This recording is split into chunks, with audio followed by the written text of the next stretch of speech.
Bueno, buenos días a todos y gracias por estar acompañándome en este momento. El título de mi trabajo es El itinerario de la innovación pedagógica, análisis de experiencias didácticas en ciencias experimentales en la formación inicial docente en Uruguay. El tutor es el doctor Eduardo Rodríguez Sidán.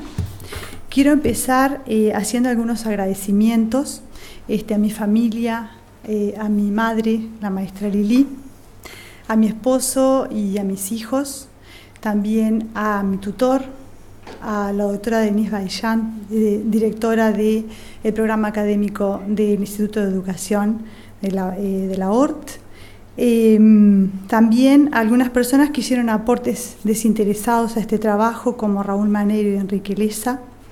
También a Ana Olmedo y a Luciana Ponzoni, que estuvieron presentes como funcionarios del Instituto de Educación y tuvieron un rol muy importante en poder llegar a este momento.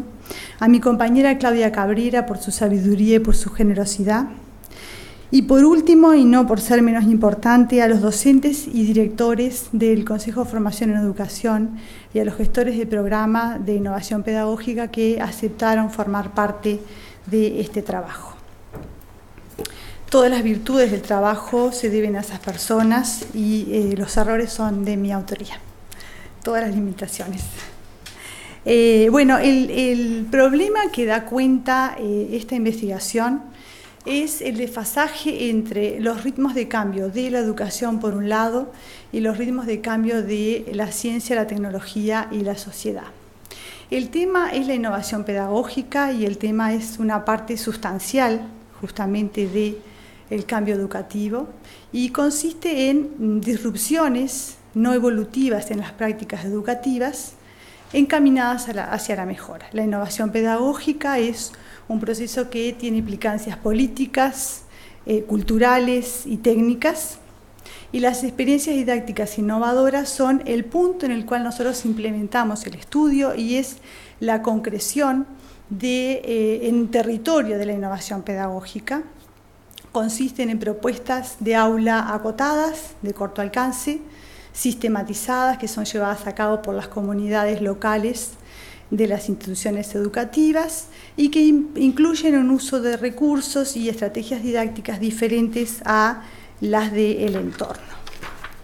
Surgen entonces algunas interrogantes, algunas que tienen que ver con cuáles son las iniciativas, cuáles son las metas que persiguen y a qué problemáticas enfrentan, qué es lo que contribuye a su mantenimiento en el tiempo y su difusión, cuáles son los aportes desde las macro y las micro políticas, y llegamos a lo que es la pregunta general de este trabajo: cuáles son los factores y procesos que inciden en el surgimiento y la sostenibilidad de la innovación pedagógica en la formación inicial docente de Uruguay a nivel de las ciencias experimentales.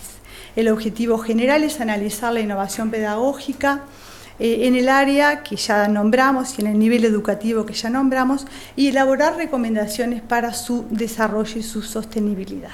Los objetivos específicos que perseguimos, por un lado, identificar y describir esas experiencias a las comunidades que las llevan adelante. Por otro lado, comprender cuáles son los propósitos que persiguen y cuáles son las problemáticas educativas a las que enfrentan. Y por último, evidenciar las tensiones que se generan en el marco de las instituciones y de la organización en donde se enclavan. El marco teórico da cuenta, en primer lugar, de el desencuentro que existe entre los cambios en la educación y el fracaso en dar respuesta a las problemáticas que son generadas por los cambios a nivel de ciencia, tecnología y sociedad. Por otro lado, encontramos investigaciones que indican que existiría una oportunidad de contribuir al cambio a partir de aquellas experiencias que son generadas desde los centros y que desde las comunidades locales principalmente. En este sentido, esta autora, Aguerrondo, la que estamos citando en la diapositiva, ha hecho un aporte importante en lo que tiene que ver con caracterizar los diferentes estadios en los que podemos encontrar a la innovación y cuáles son los retos por los que tienen que ir esas iniciativas sorteando para poder llegar a los propósitos de mejora a los que hacíamos alusión. Por otro lado, a nivel de formación docente, existen una serie de problemáticas que aparentemente, de acuerdo a lo que indican las investigaciones contemporáneas, no habrían dado respuesta a las problemáticas que surgen las problemáticas que surgen no han encontrado respuestas en las reformas que se han dado de forma muy frecuente en las últimas décadas en este nivel educativo.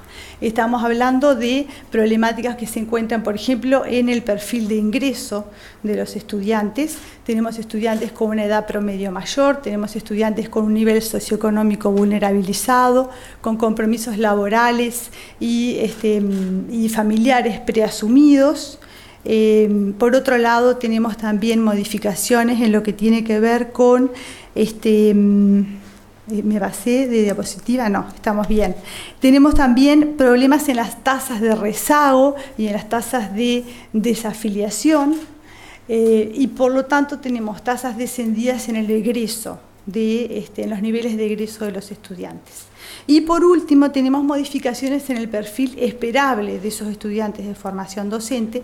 Solo por nombrar un caso, la implementación del plan Ceibal en la educación uruguaya ha llevado a que tengamos la necesidad de que los formadores egresen con competencias en el uso pedagógico de las tecnologías digitales. Solo por nombrar un ejemplo, ¿no?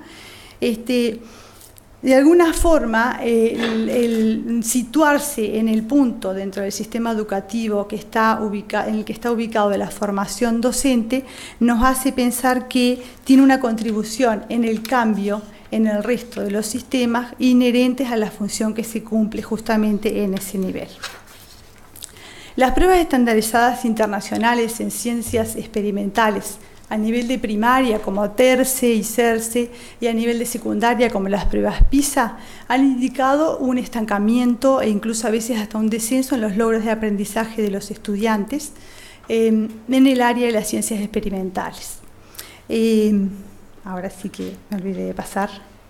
Por otro lado, investigaciones que se han realizado a nivel de nuestro país dan cuenta de que los docentes de educación primaria relegan la enseñanza de las ciencias por debajo de la enseñanza de la matemática y de las lenguas. Y en tercer lugar, la otra problemática del cual damos cuenta en el marco teórico es que a nivel de educación media existe un menor tasa de docentes titulados en ciencias. Por ejemplo, en biología tenemos un nivel no suficiente, pero no tan insatisfactorio del 81%, pero en química es un 60 y algo por ciento y en física es un 42%. Entonces parecería razonable, digamos, la búsqueda de experiencias innovadoras en un campo en donde el ritmo de conocimiento es acelerado, por otro lado donde encontramos dificultades en los logros de aprendizaje tanto en estudiantes como en docentes y donde de acuerdo a algunos autores como Labarrera y Quintanilla, la epistemología de las ciencias experimentales sería propicia para la creatividad y para la experimentación. Bueno, en este cuadro lo que intentamos es hacer dialogar el problema, ¿sí?, que está a nivel de cambio, el tema y el punto en donde nosotros implementamos el estudio. El cambio es el nivel más abarcativo porque afecta aspectos estructurales y fenomenológicos de la educación y todo el sistema, mientras que en el otro extremo las experiencias didácticas afectarían solo fenómenos estructurales y solo una parte del sistema. Pasamos al diseño metodológico. Se trata de un estudio mixto, secuencialmente estratificado. Tenemos una primera fase deductiva que habilitó una focalización y una toma de decisiones, disminuyendo la incertidumbre hacia la segunda etapa inductiva. En esa segunda etapa inductiva a lo que aspirábamos era a llegar a tener mayores niveles de profundización y de comprensión del campo de estudio. Y en tercer lugar, una tercera fase de metaanálisis en los que lo que pretendimos fue introducir elementos de transformación del campo en estudio. Los métodos que utilizamos, en primer lugar, tenemos análisis uni-, bi- y multivariados. Los análisis univariados consistieron en realizar representaciones gráficas de aquellas variables que considerábamos más relevantes. Por otro lado, los estudios bivariados consistieron en la estimación de correlación, usamos el índice de correlación de Pearson, comparamos aquellas variables que tenían las características que permitían su comparación, usamos variables, seleccionamos variables categoriales, categoriales del tipo de presencia-ausencia u ordinales, porque otras no era posible comparar. Y por último, aplicamos un método multivariado que lo vamos a explicitar y a ampliar un poquito más adelante. A continuación, en la parte inductiva de este estudio, apelamos a metodologías del paradigma cualitativo y lo que aplicamos fue, desarrollamos un estudio de casos múltiple e instrumental. Por último, la metodología de análisis fue una metodología inductiva interpretativa por el método comparativo constante. Lo que hicimos fue identificar recurrencias y disrupciones, hacer una codificación y una síntesis de la información para poder llegar a generar teoría fundada en los datos. Bueno, las técnicas de muestreo a las que nosotros apelamos, comenzamos por describir lo que fue la encuesta. Es una encuesta online autoadministrada. Nosotros trabajamos con 56 experiencias, de las cuales 51 estaban incluidas en programas de innovación pedagógica. Esos programas fueron elegidos de todos los que pudimos detectar en desarrollo en el país, y cumplían esos programas con determinadas condiciones. Tenían que incluir, obviamente, en sus fundamentos como propósito la mejora, tenían que incluir como herramienta de mejora a la innovación, y tenía que estar incluyendo experiencias en las ciencias experimentales, en formación docente, con liderazgo por parte de formadores y destinadas a estudiantes. Eso hizo que dentro de todo aquel universo de programas nos quedáramos con 3, y dentro de esos programas nosotros nos quedamos con todas las experiencias que estaban incluidas en ellos. De esas 51, sumamos 5 que fueron detectadas por el fenómeno bola de nieve, y recibimos 29 respuestas. El otro método, la otra técnica que aplicamos fueron entrevistas semiestructuradas en profundidad, que totalizaron 12. Se utilizaron entrevistas para profundizar todos aquellos datos que estábamos generando en directores de las instituciones educativas que fueron seleccionadas para el estudio de casos instrumental, para los grupos de docentes que estaban llevando adelante esas experiencias, y a los gestores de programas que actuaron en un doble rol en esa entrevista. Por un lado, como informantes calificados, pero también como porteros, porque fueron quienes nos proporcionaron el contacto con las 51 experiencias. Y por último, hicimos un análisis exhaustivo de documentos que consistió en el análisis de contenido de libros, de capítulos de libros, de artículos, páginas web, el plan vigente y todos los programas de biología, física y química. Las características del muestreo, que las considero una fortaleza dentro de este estudio, por eso nos vamos a detener un poquito aquí. Por un lado, la tasa de respuesta a esa encuesta autoadministrada y online fue del 52%, lo cual es el doble más del doble de lo esperado, de acuerdo a algunos autores, para este tipo de técnica. Además, estamos pensando en una encuesta que, bueno, como fue pretesteada por investigadores y docentes, sabemos que llevaba 40 minutos llenarla. Además, estábamos pidiendo que fuera completada por grupos de docentes y tratábamos de que no fuera una respuesta individualizada. Y tenía 54 preguntas que nos proporcionaban datos en torno a 50 variables. A pesar de eso, tuvimos un sostenimiento en la respuesta, porque el 92% de las preguntas fueron respondidas en 28 de las 29 encuestas. Solo una tenía 8 preguntas sin contestar, el resto era más elevado. Y por último, una fortaleza de estas técnicas y de muestreo es que estuvo dirigido a colectivos, no a docentes individuales de las entrevistas. Entonces, eso nos permitió llegar a un total de 89 docentes y a 12 gestores, directores y gestores de programas, ¿sí? Porque también a las direcciones de los centros se les pedía que contestaran en lo posible en las entrevistas, que participaran los equipos de dirección. La distribución del muestreo abarcó 15 de los 19 departamentos. Las experiencias del sur fueron muchísimas más que las experiencias del norte. Figúrense que los 4 departamentos que faltan son departamentos del norte del país. La rigurosidad científica, que también es una cuestión, su resguardo atraviesa todo el trabajo, fue contemplada. Voy a decir lo más relevante, ¿no?, de este cuadro. Tratamos de hacer descripciones y dar cuenta con detalle y con exactitud de cada uno de los procedimientos que se llevaron adelante y de cada uno de los hechos que nosotros estábamos dando cuenta. Para aportar a la verosimilitud del trabajo, se describen de forma exhaustiva y apelando a un conocimiento, el conocimiento integral que se logró de las experiencias, apelando a mostrar que son hechos de la cotidianidad y las instituciones, son hechos naturales, no tenemos experiencias que parezcan como muy excéntricas. Eso en primer lugar apela a la verosimilitud, pero también tratamos de ser exhaustivos en todas, incluso que aparecieran hasta incidentes que dieran cuenta de todo el tiempo que se pasó en contacto con la toma de datos, para generar confianza en otros investigadores en retomar nuestros resultados y poderlos utilizar en otras investigaciones. Otra cuestión que aportó a esto último fue hacer un estudio de antecedentes de investigación que hubieran usado metodologías con propósitos similares a los nuestros y que también nos indicaran que íbamos por un camino por el que ya habían transitado otros investigadores.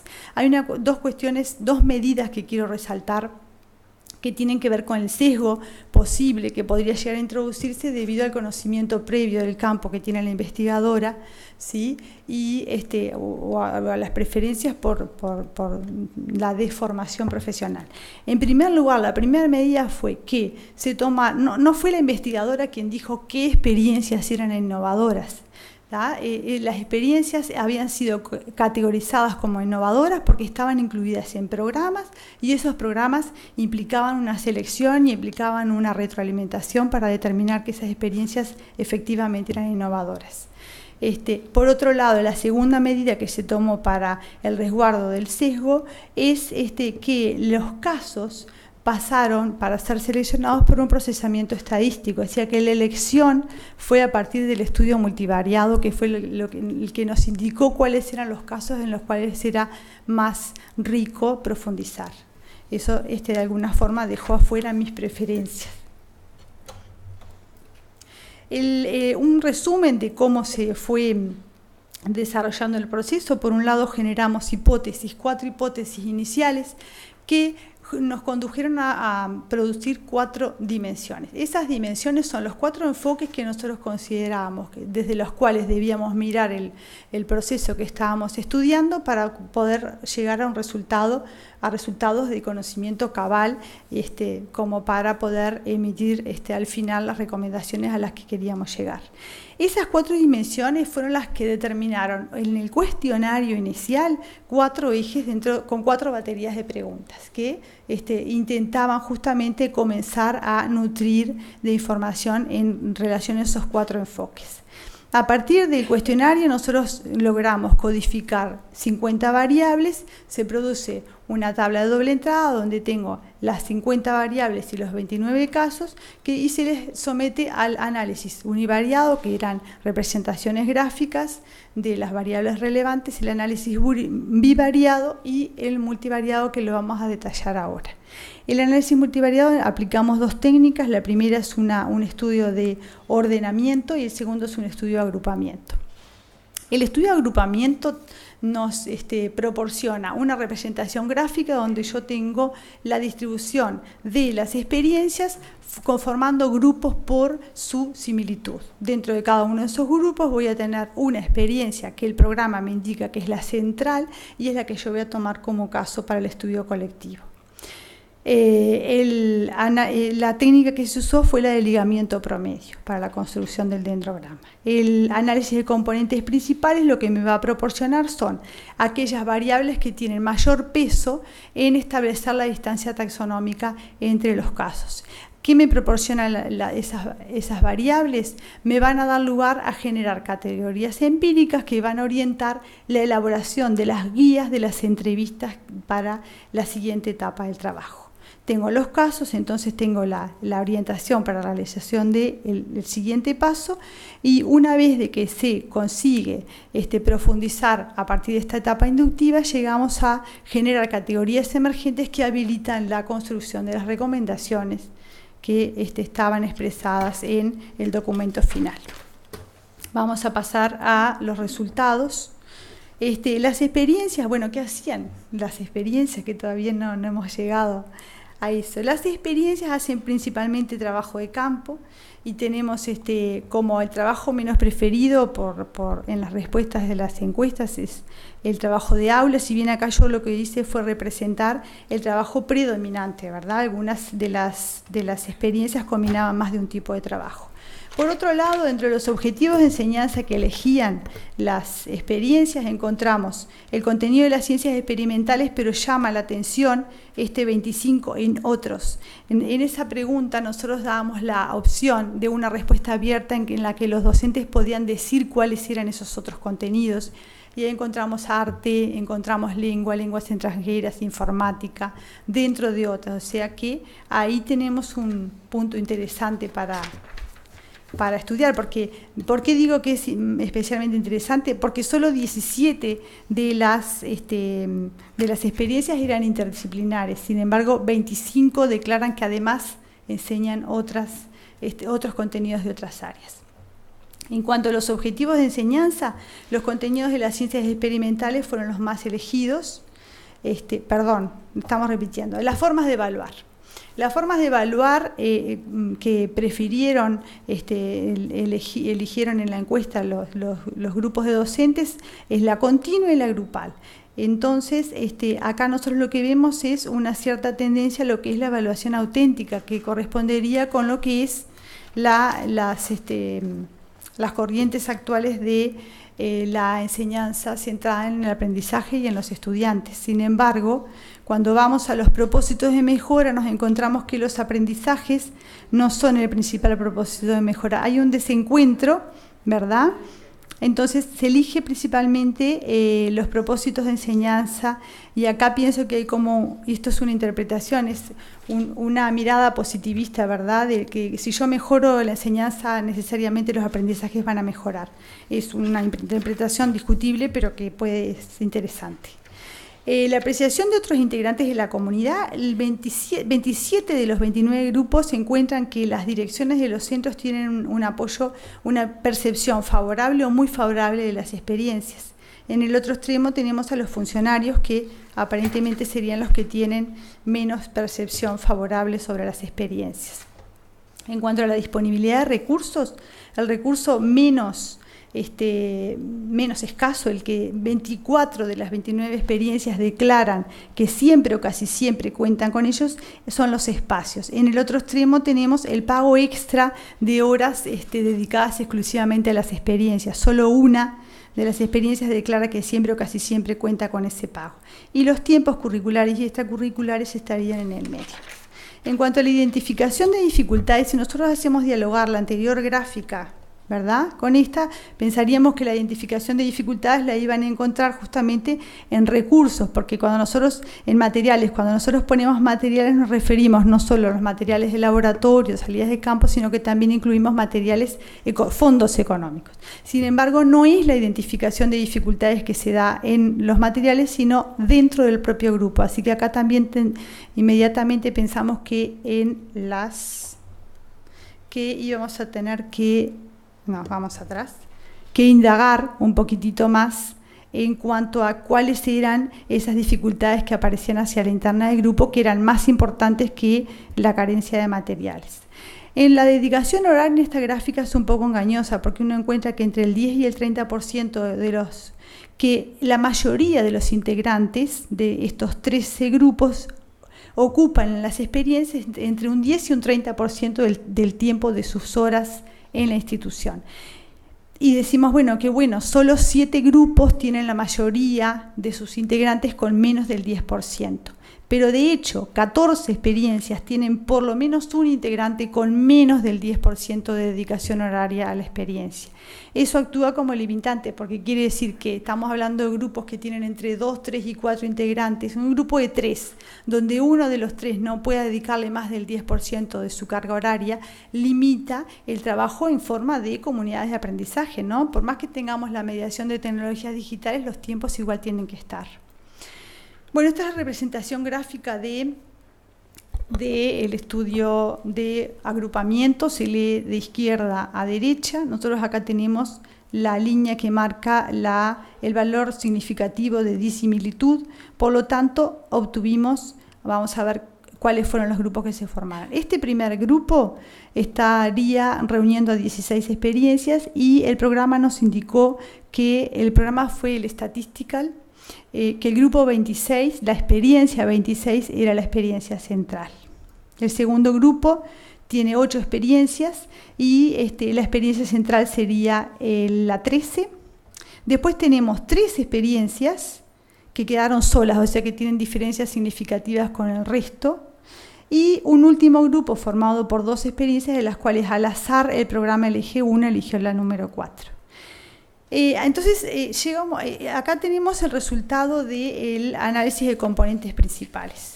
Y acá vemos que nos proporciona este conjunto de variables como que son las más relevantes porque ejercen mayor fuerza en las distancias taxonómicas encontradas.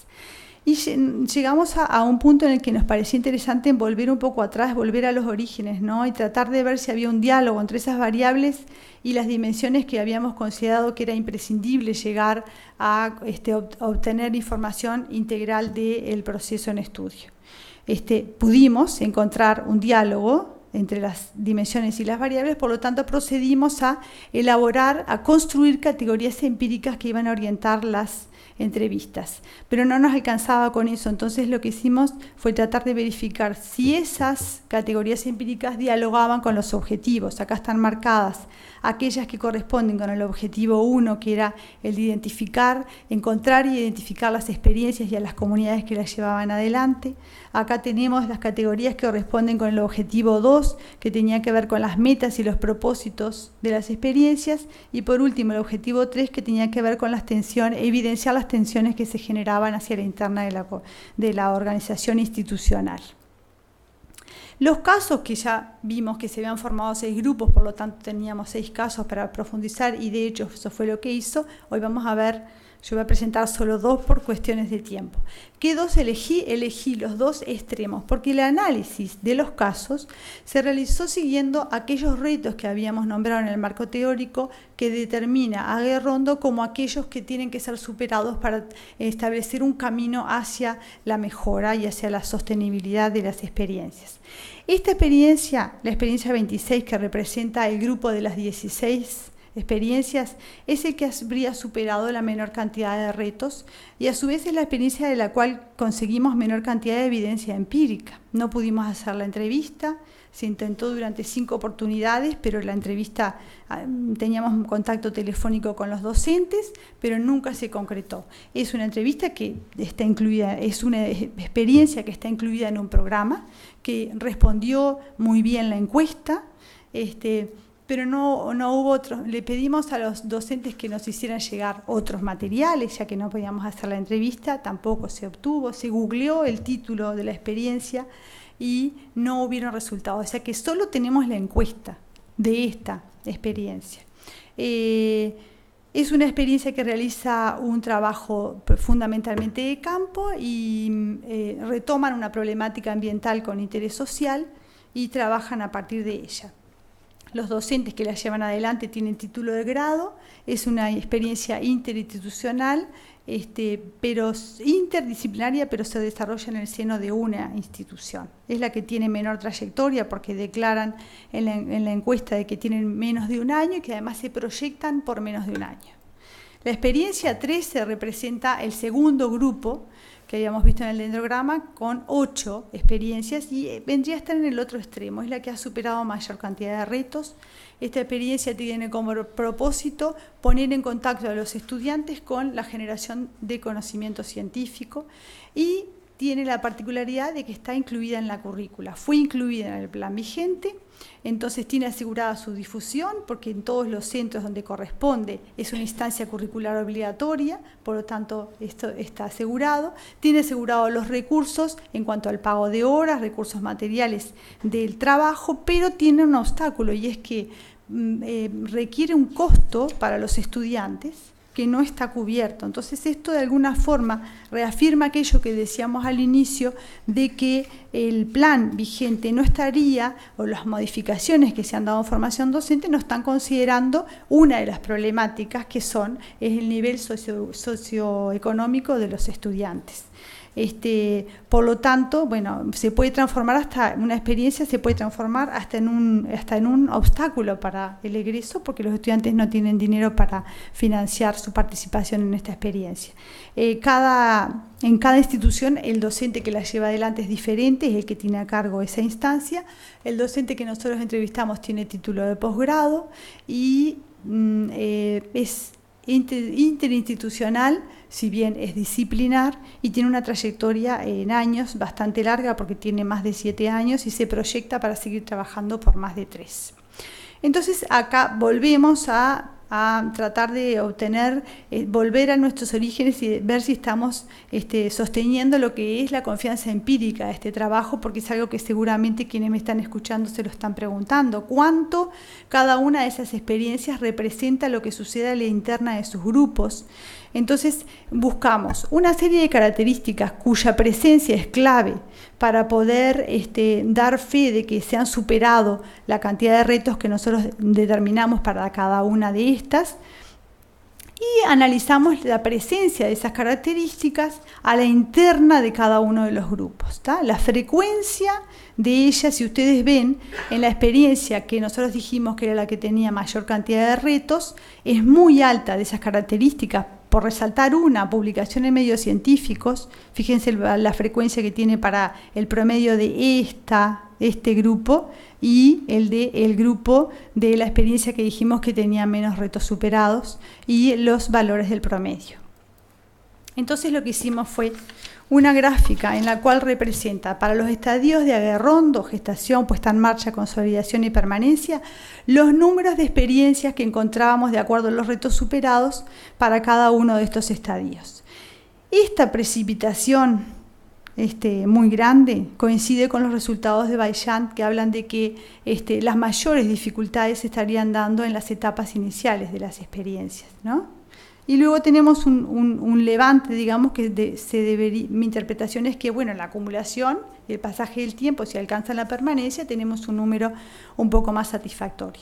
Esto es una gráfica de lo que sería el ideal, ¿verdad? Un número determinado, interesante, de experiencias en el inicio, no una caída a continuación, sino aquí hay un logro de sostenibilidad, y un número final que estaría representando la capacidad de carga del sistema educativo en relación a las dimensiones de la formación docente y del país. En base a ese encuentro entre lo ideal y lo que sucede en la realidad, elaboramos un cuadro que nos parecía que podía ser un instrumento útil a la gestión o a aquellas experiencias que quisieran, digamos, emprender un itinerario hacia alcanzar la sustentabilidad y alcanzar los propósitos de mejora también. Quiero decir dos cosas de este cuadro. En primer lugar, que vemos como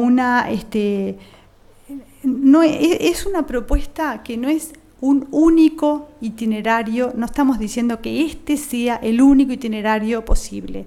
Nosotros identificamos mojones que podían orientar el trabajo, pero pueden haber otros buenos itinerarios también, que hayan seguido otro camino y que hayan llegado a lograr sus propósitos. Eso en primer lugar, es simplemente una orientación que aparentemente tiene una lectura muy lineal. Ya eso es a lo que nosotros tratamos de defender. Lo que aspiramos es que cuando una experiencia ha llegado a la última etapa donde se han complejizado las metas que se han alcanzado, se ha difundido y ha sido validada externamente, se tiene que producir, porque indiscutiblemente pasó el tiempo desde que estábamos en este estadio hasta que estamos acá, se tiene que producir un replanteo, la innovación de la innovación, nuevas problemáticas a las que enfrentar, hay que detectar esas problemáticas y hay que buscar nuevas estrategias y fijarse nuevos objetivos y nuevas metodologías. Entonces llegamos a las reflexiones finales y ahí a lo que vamos es a que tenemos que llegar a volver a la pregunta general que habíamos determinado de cuáles eran los factores y los procesos que inciden en el surgimiento y la sostenibilidad de la innovación pedagógica en el área y en el nivel que indicamos. En primer lugar, nos parecía interesante reflexionar acerca del rol de la institución. Por un lado, encontramos que la institución es una dimensión fundamental en cuanto a los logros que van superando las experiencias. ¿Por qué? Las direcciones de los centros en las encuestas habían aparecido como muy importantes, pero esto es validado en las entrevistas porque las experiencias, los docentes de las experiencias reafirman y revalorizan ese rol y esa función de las direcciones, pero además los directores durante las entrevistas manifiestan conocer las experiencias y hacen explícita su valoración. También encontramos dentro de la institución tensiones que sabíamos que las íbamos a encontrar. Una tensión que nosotros queremos destacar hoy es los colegas. Los colegas, no sabemos si es definirlo, no es una cuestión en la que hayamos profundizado específicamente, pero hay celos profesionales y así lo manifiestan en las entrevistas los docentes, hay incomodidad, y esto es un hallazgo que también viene de Carbonell, que dice que muchas veces uno de los obstáculos de la innovación es que produce incomodidad porque recarga de trabajo tangencialmente a docentes que no están liderando las experiencias, pero están en la misma institución.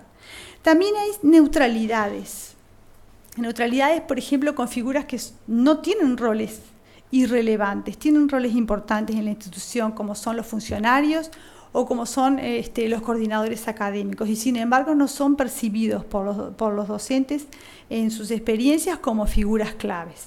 Y por último, hay tendencias. Encontramos que en las instituciones de profesorado tenemos con mayor frecuencia experiencias didácticas en permanencia o en consolidación, y que también en las instituciones de profesorado encontramos mayor cantidad de docentes que han alcanzado niveles de profesionalización más interesantes, niveles de maestría o de doctorado.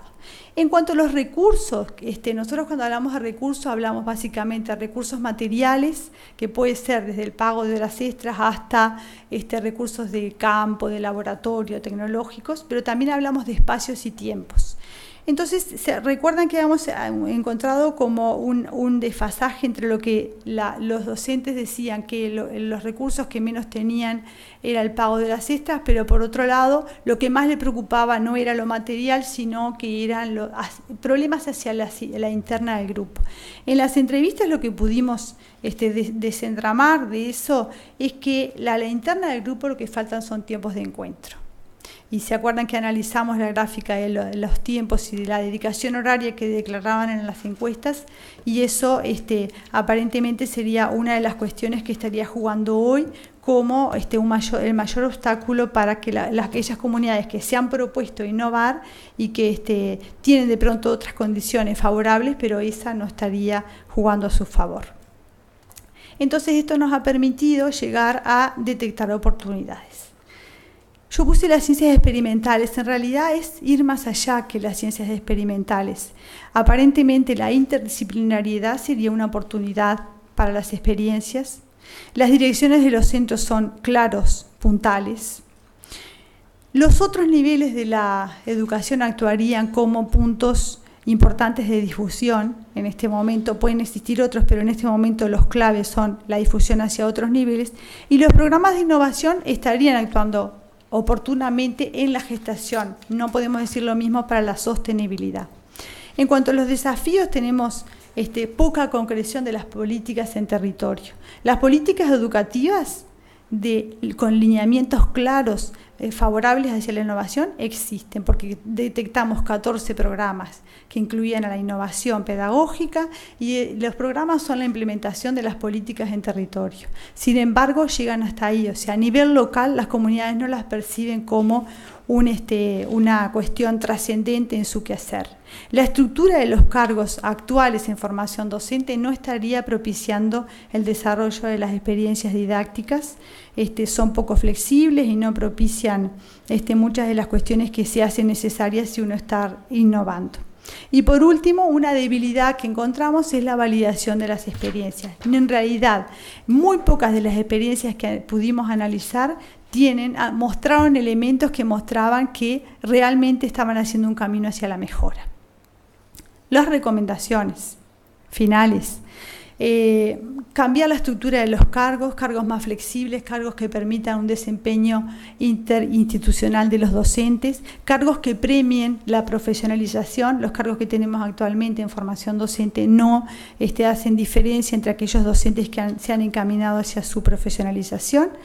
Y cambiar la normativa que los reglamenta, obviamente. Los fondos tienen que sostenerse y tienen que destinarse a fondos para fortalecer los equipos de gestión de los programas de innovación. Si eso no sucede, no se puede dar el punto siguiente, que es el de la planificación estratégica, que es lo que consideramos recomendable para poder lograr no solo que se generen experiencias, sino que además se sostengan.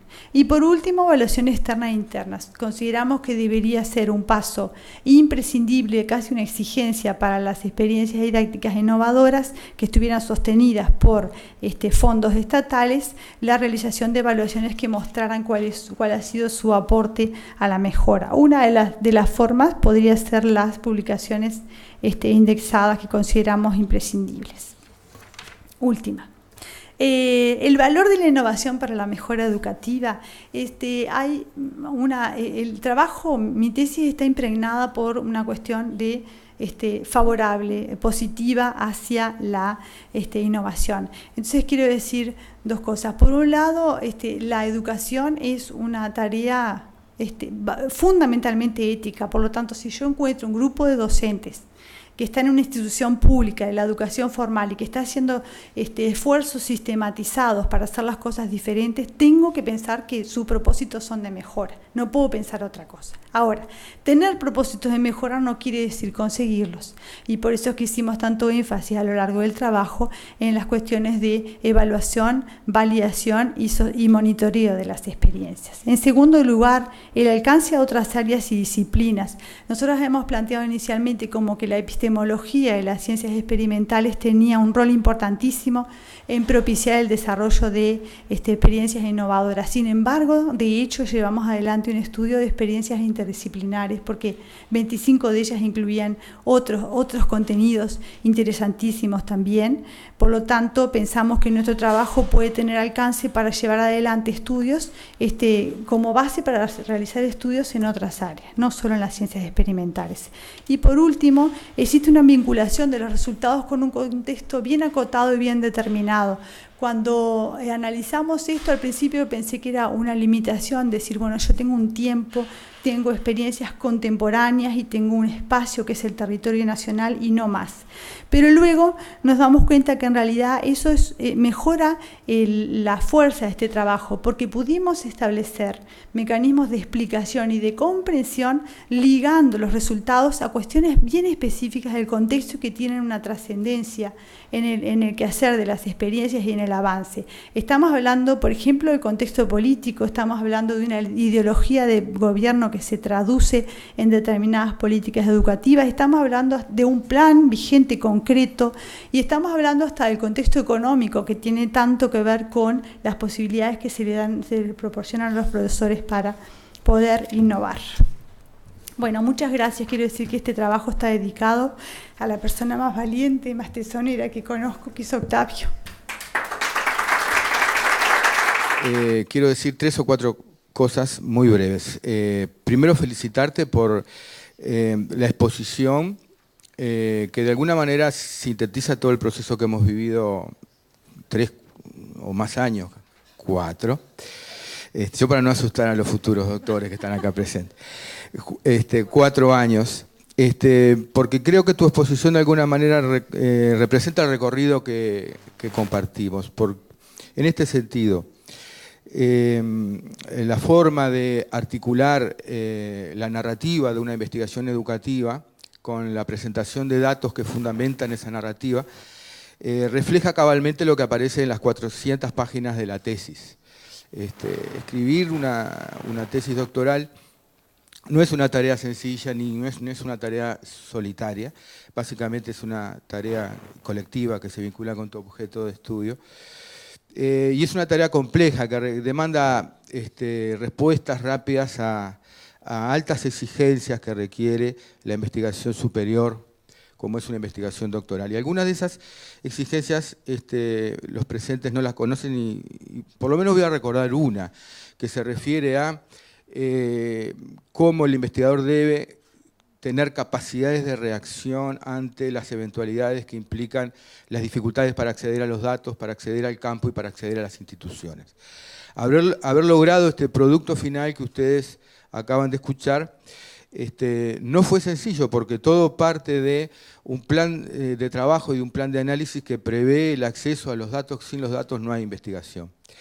Y no fue sencillo llegar a estos datos. Silvia lo sabe muy bien porque vivió personalmente esa experiencia. Tuvo que enfrentarse a lo que llamamos desde ciertas teorías sociológicas los porteros institucionales, es decir, que no son necesariamente una figura que ocupa el rol de portero, sino que es un rol que está presente en las instituciones y que tiende a bloquear y cerrarse cuando aparecen los investigadores a consultar bases de datos, a hacer entrevistas, a poner la mirada y a relevar información empírica sobre sus hipótesis, sobre sus tesis.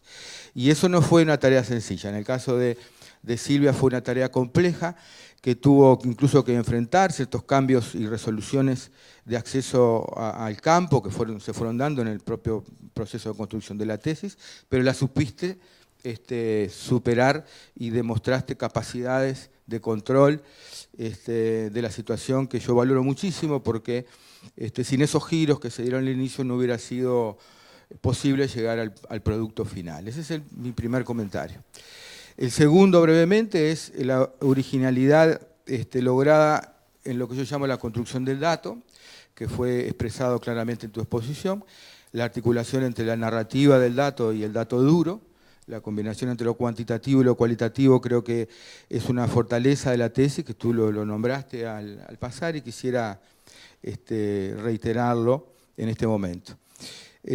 También quisiera destacar lo del rigor científico. Tú pusiste una lámina ahí que recuerda sintéticamente todo un capítulo que está destinado al rigor, que yo recomiendo a los estudiantes que están presentes y a todos los presentes a revisar con atención en la versión escrita, donde se trabajan en profundidad todas las cuestiones vinculadas a rigurosidad, a transferibilidad, a transferencia, a confirmabilidad, de todos esos aspectos que tienen que ver con la validez de los estudios cualitativos y que en la medida que son considerados hacen de esta tesis una fortaleza que también quisiera resaltar.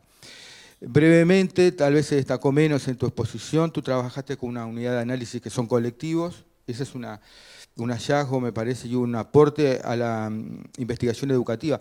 Hay pocos estudios en Uruguay, escasos antecedentes internacionales, Gustavo, sobre estudiar colectivos. Es un desafío muy grande estudiar un colectivo como unidad. En realidad no son 29 casos, son 29 proyectos. Entonces la unidad de análisis es el colectivo.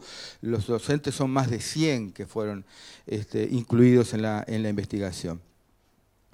Y por último, yo voy a retomar la imagen del Quijote, ya que tú la presentaste, pero no hubo ninguna referencia explícita.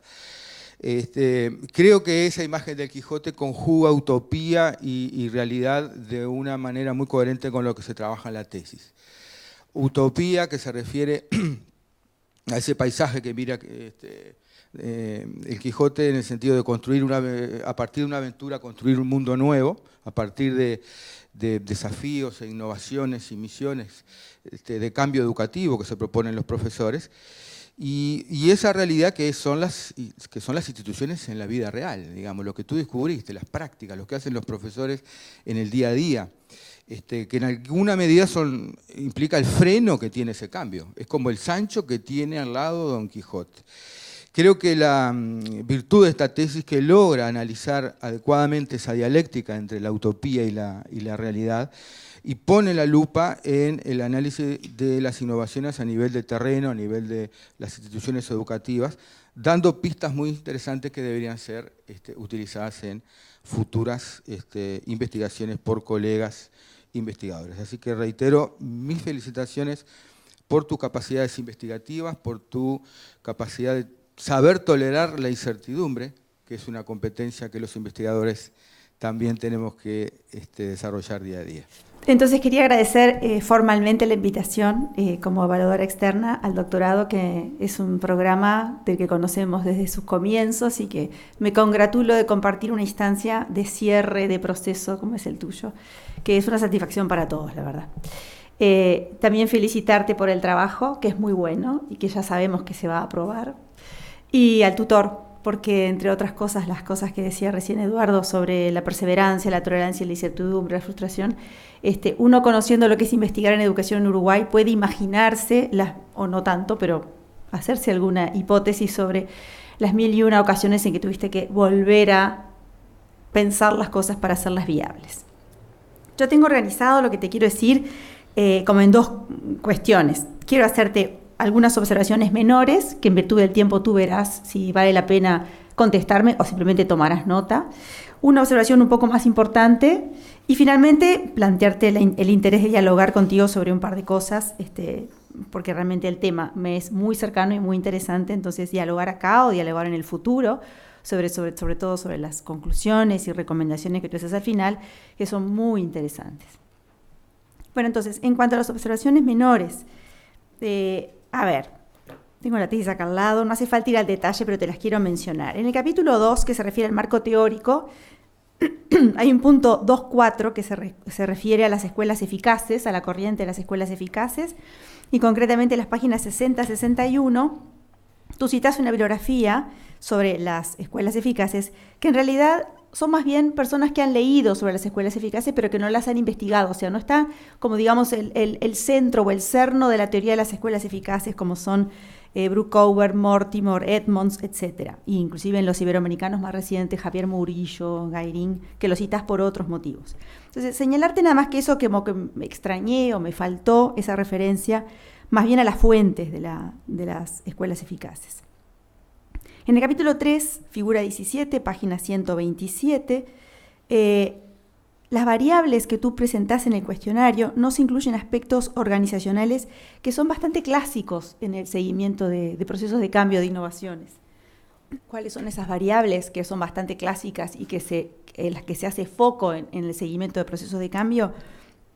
Todo el tema de resolución de problemas, toma de decisiones, relación entre los liderazgos y las culturas organizacionales, cosas que tú luego encontrás como resultados empíricos en tu investigación, pero que lo que quiero señalar es que no han sido como conceptualizados, más bien antes en la tesis, como preparando el terreno conceptualmente para esos hallazgos. Me pregunto si esto que estoy señalando ahora no tiene que ver con lo anterior, porque en la bibliografía de las escuelas eficaces hay mucho de eso, pero bueno. Luego, hay otra referencia, también otra observación menor, en cuanto al porcentaje de respuesta del cuestionario, ¿no? Que tú ya lo explicaste, dijiste que era bajo, pero yo me pregunto, si ya lo sabías, o sea, si ya sabías que iba a ser bajo, ¿por qué pones en ese mismo párrafo que la meta era recibir un 70% de respuestas? ¿No? Hay una referencia, concretamente en la página 179, que tú decís, se esperaba un 70%. Enormemente honesto de tu parte, podrías no haber puesto nada. Entonces uno le queda pensando, bueno, si sabía, porque además lo decís y lo fundamentás, se sabía que iba a ser bajo porque era de tal tipo la encuesta. Digo, hasta por un tema de metodología, ¿no? Y por último, última observación menor, haces una descripción de las características generales de las EDIs, de las experiencias didácticas innovadoras que responden. Es riquísima esa información, me refiero a la figura 27 de la página 181. La tesis es muy buena en gráficos y en figuras, y una excelente manera de sintetizar información, ¿no? Me refiero a este cuadro, ¿no? Que es muy completo. Entonces, mirando esas cosas, luego yo doy vuelta a la página y espero algunos comentarios, pero tú sos como muy austera en comentar algunas cosas del cuadro. Por ejemplo, yo me pregunto, ¿por qué hay tan pocos profesores de física? ¿No? Tú decís, está bien que no hay sesgo porque como yo vengo de otra área, entonces está muy bien desde el punto de vista de evitar el sesgo, pero no decís nada de por qué hay pocos profesores de física. No sé si tenés una hipótesis respecto a eso. ¿Por qué hay tan baja participación de estudiantes en las EDIs? No tiene que ver eso con que luego se refiere más a cuestiones de enseñanza y de profesores que aprendizaje y estudiantes. O sea, ya ahí tenías como algunas sugerencias. Te pregunto, la proporción de profesores con posgrado, que es bastante importante, ¿es representativa de lo que sucede a nivel general de los profesores del Consejo de Formación en Educación? Digo, son dos cosas que se me ocurrieron viendo el cuadro, que yo digo, aunque tú luego no las puedas probar empíricamente, creo que a veces es interesante dialogar con la información y dejarla planteada, ¿no? A veces uno cuando hace una tesis, me imagino que esa fue la recomendación de tu riguroso tutor, es no abrir espacios o no comentar cosas sobre las cuales uno no tiene fundamentación empírica, bibliografía, me imagino. Pero creo que acá había algunas cosas sobre las cuales tú podías un poco hipotetizar. Bueno, eso un poco para enriquecer tu pienso posterior a la tesis. No son, como te digo, cuestionamientos ni observaciones mayores. Sí tengo un comentario de mayor peso en general, y que entonces quiero que tú me convenzas de lo contrario. Me parece que hay una subestimación de lo que tiene que ver con factores que pesan en la implementación de estas experiencias en el área de lo organizativo, pero que derivan de las políticas educativas. Y un poco escuchando tu presentación me lo afirmó de nuevo. Te digo dónde lo veo, espero no confundirte, pero traté de ser prolija en señalar y buscar los lugares donde creo que hay evidencia empírica importante de que hay obstáculos fuertes en el área de las políticas educativas, pero que la tesis no lo marca lo suficiente. Por ejemplo, cuando describís la EDI 2, el cuestionario de los profesores dice que responden que no a la variable obstáculos en las políticas educativas. Es decir, los profesores cuando contestan dicen no hay obstáculos que vengan de la política educativa. Pero luego hay varios hallazgos que tú reportás, que vienen de las entrevistas, que contradicen eso. Por ejemplo, los principales obstáculos según los docentes están en los espacios, en los tiempos, en los recursos económicos, todas cosas que derivan de la política educativa. Leo rápidamente algunas cosas que dicen ellos mismos para darle un poquito más de carne a esto. Por ejemplo, dicen, como este grupo ha manifestado repetidamente, no necesitan grandes inversiones económicas para continuar. Encuentran que el principal desafío es justamente la forma en que se estancan las instituciones. La dependencia académica de un departamento habilita ese desarrollo institucional, pero la dependencia funcional de los docentes con respecto a una institución determinada dificulta el trabajo y pone trabas administrativas. En la siguiente página decís, hay dificultades en el reconocimiento de la tarea. Este equipo ha visto demorado el expediente donde se solicitan que su proyecto sea reconocido por el CFE, forma en que los integrantes del grupo consideran que pueden ser sortear las dificultades de repartición de poder sobre la distribución de horas de trabajo en varios centros. Eso les hace sentir que están trabajando a pulmón, que sus esfuerzos son individuales y no institucionalizados. El grupo aspira a tener reconocimiento institucional, pero no a nivel de centro, sino a nivel de todo el Consejo de Formación. Yo ahí veo muchas cosas que tienen que ver con la política educativa. O sea, tú lo encontraste, no lo negaste, no lo pasaste por alto, lo reportás. Creo que después, en las conclusiones, en las recomendaciones, eso es un poco mi observación, no lo levantás lo suficiente. Tengo otros ejemplos de la EDI 13, pero por un tema de tiempo prefiero saltearlo. Y después me gustaría, si da el tiempo, dialogar en torno a tres consideraciones finales que son muy jugosas. Por ejemplo, tú decís, existe la tradición y eso impulsa a que surja la innovación. Es más fácil realizar propuestas de innovación en un medio conservador que en un medio donde prima la innovación. Eso me choqueó.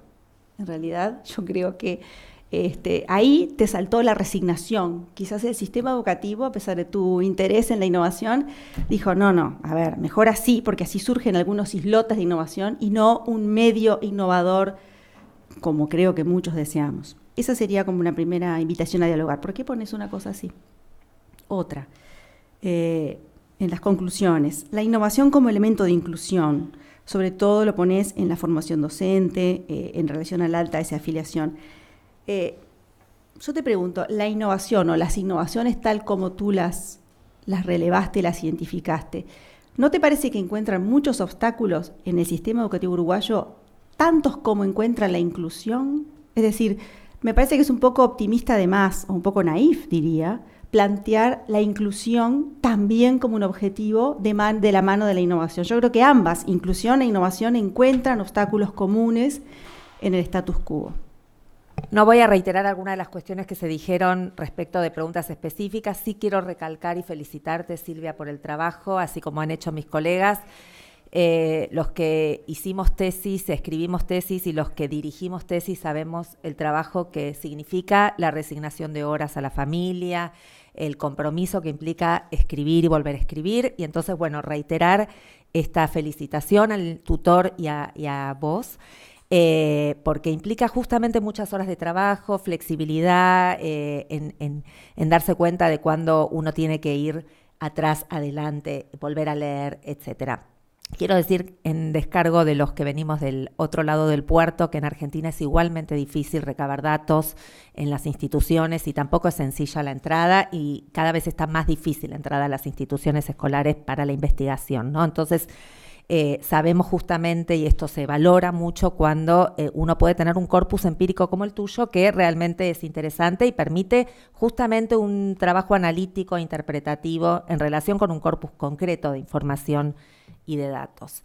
Así que bueno, felicitarte como han hecho los demás, a ti y al tutor, porque es un trabajo arduo, ¿no? Y exige mucho tiempo y mucha lectura. Dicho esto, tengo algunos comentarios, algunos vinculados no a lo metodológico, sino al contenido de la tesis. Hay un supuesto fuerte, que es un supuesto que no es tuyo, que es un supuesto recuperado de la teoría, y es la relación entre innovación y mejora. Y este es un supuesto que se podría interpelar, ¿no? Toda innovación implica una mejora, toda mejora es innovación. Ahí me parece que hay un punto que, si bien está sostenido, puede actuar como sesgo en alguno de los aspectos de la tesis, que me parece que es importante desentrañar, ¿no? La relación entre innovación y mejora e innovación y cambio, ¿sí? Otra vez vuelvo a decir, hay autores, hay empiria, pero son relaciones que no son lineales, ¿no? Y que son complejas, y entonces un poquito que avances después en los comentarios respecto de cómo vos visualizaste estas relaciones entre innovación, mejora y cambio, ¿no? Dicho esto, también hay otra hipótesis que vos la trabajás, que es los experimentos son una estrategia de aprendizaje mediante el uso de la creatividad como fenómeno de metacognición. Hay todo un aspecto en relación con las ciencias experimentales, que vos de hecho en la defensa aclarás muy bien, que a mí me preocupa desde un lugar también de la epistemología del conocimiento. ¿Es lo mismo o hubiera sido lo mismo hacer esta investigación en ciencias sociales? ¿Qué le aportó de diferente el contenido de la ciencia experimental a la investigación? De manera genuina, digo, ¿no? De manera de que uno diga, esta es una innovación en ciencia experimental. Y sacando un poco el tema de la interdisciplina, porque la interdisciplina justamente lo que abre es a otros campos de conocimiento. ¿Qué hay de especificidad desde el punto de vista, otra vez digo, epistemológico de la ciencia experimental, que hace que estas innovaciones sean diferentes de otras? Porque está muy bueno esto de transferir y poder replicar a futuras investigaciones, y la transferibilidad es poderosa siempre y cuando uno encuentre también la especificidad del contenido disciplinar. Y esto se diluye un poco en algunas de las cuestiones de la tesis, y me parece que, siendo que vos venís de este campo de conocimiento, estaría bueno recuperar esa fuerza epistemológica de lo disciplinar en el marco de lo que es una innovación educativa, etcétera, ¿no? Entonces, la relación entre innovación y mejora, innovación y cambio, y el tema de la especificidad de lo epistemológico en relación con la construcción del conocimiento y su vinculación con las experiencias de innovación, serían como las dos líneas de preguntas que a mí me gustaría en las que vos ahondaras. Hay muchas pistas en la tesis acerca de esto y acerca de por qué se diluye también la especificidad, ¿no? O sea, hay una tensión justamente en esta dilución de la especificidad de la ciencia experimental, que es justamente parte de la riqueza del análisis de los datos. Pero por eso mismo me gustaría que profundizaras en este punto, ¿no? Porque no son cualquier experiencia de innovación, son experiencias de un campo de conocimiento. Entonces, en ese sentido, que profundizaras y dieras cuenta de esa especificidad. En primer lugar, felicitarte, como han hecho mis colegas, felicitar también al director de tesis. En mi caso, que tuve la oportunidad de hacer un seguimiento bastante cercano desde hace ya 4 años, y tuve la oportunidad de ver el proceso. Realmente creo que has hecho un avance extremadamente importante y considerable en cuanto a tus capacidades investigativas, capacidad de análisis, reflexión. Y bueno, y a los hechos me remito. Yo creo que hoy perfectamente a muchos de nosotros podíamos participar en un taller que tú impartieras sobre la metodología mixta que empleaste en la investigación, que es sin duda uno de los plus que tiene el trabajo. No son muchos los estudios que hay basados en metodología mixta en nuestro país, y yo diría más en América Latina, en el ámbito de educación, no son demasiados, ahora quizás un poco más que antes, pero me parece que ahí hay un plus importante. Por eso felicitarte por el rigor, la sistematicidad en el trabajo, y hacerte unos breves comentarios. Adriana, que me ha precedido, y Karina ya profundizaron en algunos de los aspectos que me interesaba señalarte. En mi caso, como el de Adriana, este es un tema que nos convoca desde hace mucho tiempo. Nosotras en los años 90 intentamos, después la vorágine de la administración pública nos sacó ese impulso, pero intentamos escribir un libro justamente sobre innovación. Estuvimos muchos meses trabajando en eso, de hecho lo tenemos por ahí en algún lado. En broma decíamos que era 2 mujeres, un camino, porque las 2 habíamos hecho tesis, una en Canadá y la otra en Bélgica, pero que se apoyaban en un marco conceptual muy similar. Las 2 trabajamos el tema de la teoría del cambio, el tema de la innovación. O sea que para nosotras en particular este tema de la investigación y de la investigación sobre la innovación pedagógica es particularmente querido en el tiempo. Por eso me tengo que poner límites, porque si me pongo a hablar, acá voy a dar mi propia visión sobre el tema, y no se trata de eso. Entonces, en primer lugar, decirte que el diseño, como dije antes, para mí sin duda es un valor agregado. El marco teórico te ha señalado Adriana, y yo siempre repito la frase de Borges: publicamos para dejar de corregir. Obviamente hay autores que en próximas entregas, en artículos, y esperemos que tú sigas investigando estos temas, habría que incorporar y habría que consultar, sin duda alguna. Pero me parece que en el marco teórico hay un valor agregado también que es importante de señalar, que refiere a la sistematización que hiciste sobre los programas de innovación pedagógica en el Uruguay. Es decir, ahí me parece que hay un valor agregado importante para otros investigadores que quieran ahondar en estos temas. En los resultados de la investigación y el grado de interés de las conclusiones, yo creo que sin duda también hay un valor agregado. Esto nos permite avanzar en el conocimiento. Hay aspectos que en artículos que esperemos que escribas, y muchos en libros, habría que retomar y quizás trabajar un poco más alguna de las ideas que tú planteás. Por ejemplo, a mí me pareció muy interesante el conjunto de indicadores de progreso de experiencias didácticas innovadoras.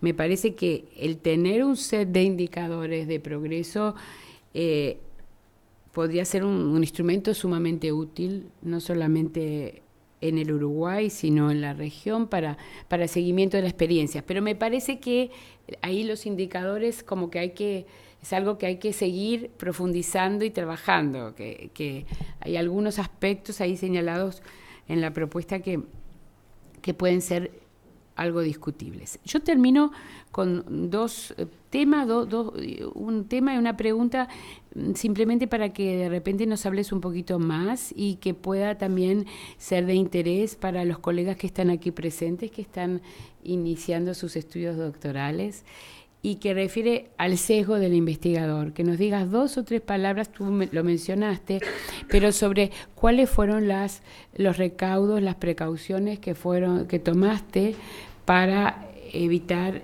sesgo, sobre todo en un tema en el que tú estás involucrada. Y después la pregunta, que en parte ya te lo señaló Karina, mi pregunta refiere a cuál sería el conocimiento aportado por la tesis.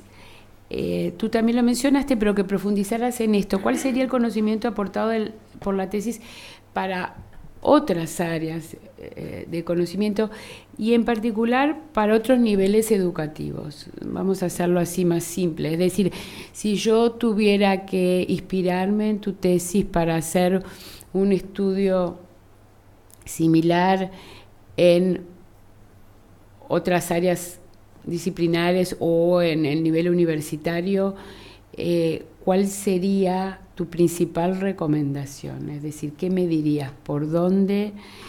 ¿En qué medida tu tesis aporta a otro investigador conocimiento para replicar este tipo de investigaciones en otro nivel educativo, en otra área disciplinar?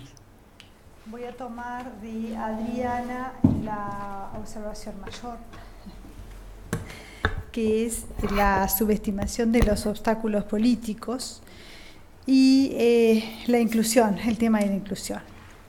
En cuanto a los obstáculos políticos, es cierto que me generó un conflicto durante el análisis, porque yo sentía que leía los resultados un día y decía, bueno, sí, pesan mucho, pero al otro día volví a leer y decía, bueno, pero en realidad pesa, pero ellos no lo perciben, porque justo lo que tú elegiste para leer es de aquella experiencia que, no habiendo logrado la permanencia y estando en la etapa de consolidación, justamente, es la que hace los planteos más claros de que las políticas pesan, pero en realidad no lo atribuimos a las políticas.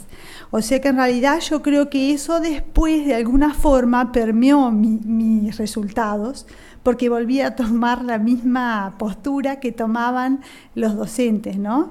Pero yo creo que es justamente la política está permeando toda la actividad educativa, ¿no? Y bueno, y también cuando estamos educando estamos haciendo un acto político, pero es una de las cuestiones, una de las deudas que tenemos los docentes en concepcionar la importancia, concientizarnos de la importancia que tienen las políticas educativas y de cómo eso de alguna forma va a estar siendo traducido en las prácticas educativas. Así que sí, agradezco esa observación y porque es una muy buena observación, digamos, una lectura muy atenta hiciste del trabajo, veo, por eso, porque es como un aspecto que no está resuelto en el trabajo. En cuanto a la inclusión, también fue un tema que discutimos mucho con el tutor, en su momento también con Denise, porque cuando yo inicié mi tesis, que era en otro subsistema, mi propósito era, mi tema era la inclusión. Así que también ahí pusiste el dedo en la llaga. Y muy observadora. Bueno, ¿y qué pasó?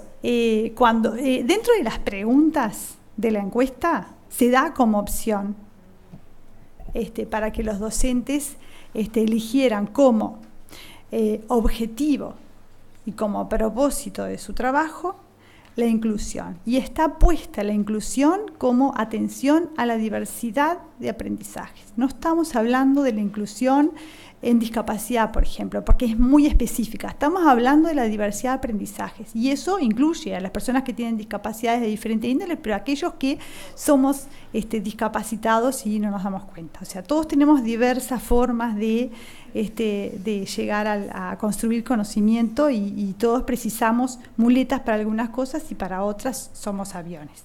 Entonces, la encuesta preguntaba eso, si tenía como propósito la inclusión, pensada la inclusión como atención a la diversidad en los aprendizajes. Y no fue elegida, no fue el propósito más elegido. Esa gráfica no aparece en mi presentación, pero fue uno de los propósitos menos preferidos. Entonces, ahí se me cayó, lo que dice mi tutor, mi director de tesis, que dice, bueno, jugás entre lo ideal, la utopía y la realidad. Bueno, ahí se me cayó una utopía, se me cayó un molino de viento ahí. Porque la inclusión no aparecía como y sin embargo en la literatura la innovación aparece ligada a atención a las diversidades de formas de aprender de los estudiantes. La observación que yo hago que tú leíste textual, entre si es mejor innovar en el orden o en el desorden, yo lo expresé mal. Esa oración que leíste era justo la que no tenías que leer. Mucha observación, mucho detalle, pero bueno, en 412 páginas yo supongo que deben haber unas cuantas oraciones que desearía que nadie leyera, ¿no? Pero está bueno porque a uno también esta instancia le da el momento de reivindicarse. Hubo una gestora que dijo algo muy interesante, que me marcó muchas cosas. Ella dijo, la creatividad se da en el cosmos y no en el caos. Es astrónoma. ¿Está? Entonces, ella me decía, si nosotros tenemos un sistema educativo con una estructura débil, hay desorden. Y si hay desorden, los docentes no tienen tiempo para sentarse a pensar. Sin embargo, si nosotros tenemos una estructura fuerte que contiene las prácticas educativas, los docentes, aunque sean pocas horas, pero tienen horas para pensar en la mejora. Y acá voy a lo de Karina de innovación y mejora ese diálogo, ¿no? Pero bueno, piensen en la innovación. Entonces, un poco esa oración se desprendía de reflexiones en torno a esa gestora que dijo esa frase que me marcó muchísimo, ¿no? Porque cuando termino las reflexiones finales digo, bueno, de último también los molinos de viento son como es lo que da razón a la lucha del Quijote, pero también es contra lo que lucha, pero le da sentido a su itinerario, ¿verdad? Voy entonces a Karina. Gracias a ti. Karina, vos me planteabas ese diálogo, está impregnada mi tesis de asumir que cuando hay innovación hay mejora. Y mi idea era afiliar la innovación siempre a propósitos de mejora, no a conseguir la mejora. Por eso es que me parecía que había que tomar muchas medidas que no están tomadas en las experiencias que se están desarrollando actualmente, ni están priorizadas en los programas que tienen incluidas esas experiencias, que es, bueno, estamos haciendo innovación, estamos haciendo las cosas diferentes para obtener los mismos resultados, bueno, hagamos las cosas como las hacíamos antes. Si las estamos haciendo diferentes y estamos aportando la mejora, entonces vale la pena. Y eso es algo que yo intento destacar desde aquello de que los programas no están realizando una planificación estratégica que vigile, monitoree de sostenibilidad, pero que también exija a las experiencias su validación y decir, bueno, estamos cumpliendo los propósitos, pero ¿estamos aportando la mejora o no? En cuanto a la relación de la innovación con el cambio, bueno, eso hay una discusión en el marco teórico. En mi presentación no hice énfasis, pero en el marco teórico hay una discusión. Hay autores que han dicho que el cambio ha sido considerado por los docentes como un asesino en serie. Lo dice Hargreaves, ¿no? O sea, los docentes sienten que el cambio los saca hacia un lugar, hacia su zona de confort, los saca. ¿tá? Encontramos docentes que están innovando, pero que, bueno, ¿qué pasa? ¿No? Que no queremos un cambio, simplemente queremos algo que tenga menor alcance. Yo presenté una gráfica donde muestro que la innovación está en el punto intermedio entre cambio y experiencias didácticas. Entonces me parece que no puede haber cambio si no hay innovación, pero puede haber innovación y no lograrse el cambio. Estoy de acuerdo contigo y tal vez no quedó muy claro esa postura que tengo en la lectura, o sea, no se desprende, no está tal vez bien explicitado. Por otro lado, a ver que yo anoté acá, la especificidad del contenido disciplinar se diluyó. Sí, es cierto que se diluyó. Yo comienzo haciendo sostengo que las ciencias experimentales son propicias porque hay autores, yo acá nombré solo a Labarrera y Quintanilla, pero hay otros autores que afilian las ciencias y la mente científica con la innovación, con la creatividad, con la experimentación. Y yo me agarro de eso para empezar. Por eso es que elijo las ciencias experimentales, porque bueno, por más de que pertenezco a esa área, considero que y después encuentro sustento teórico de autores de relevancia que me dicen que efectivamente es así. Pero en el final de la tesis yo manifiesto que la oportunidad no está en las ciencias experimentales, la oportunidad está en la interdisciplinariedad y que estarían interviniendo de forma mucho más fuerte que las epistemologías, culturas académicas y culturas institucionales. Culturas institucionales en relación a las oportunidades que los docentes logran recuperar de esa organización, pero también culturas académicas, porque existen áreas donde la tendencia a realizar posgrados es mayor que en otras, pero eso es parte de mi conocimiento del campo, no se desprende de los resultados de este trabajo, ¿verdad? Sí, es cierto que tú hablabas, creo que tú hablabas del cuadro, o Adriana, el cuadro que tiene las 29 experiencias y que yo después no...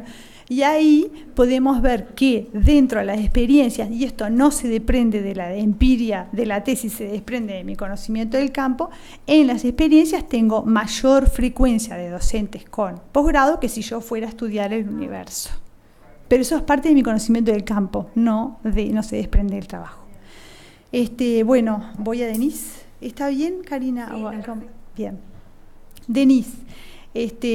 Denise me pedía que explicitara el tema del sesgo. A mí me preocupaba muchísimo el tema del sesgo porque, y además el director de tesis, yo creo que si hubo una adecuada vigilancia del sostenimiento de la rigurosidad científica del trabajo, se lo debo al director de tesis. Lo mismo que los cuadros y los gráficos, porque bueno, el 100% de la tesis, la parte buena es del tutor.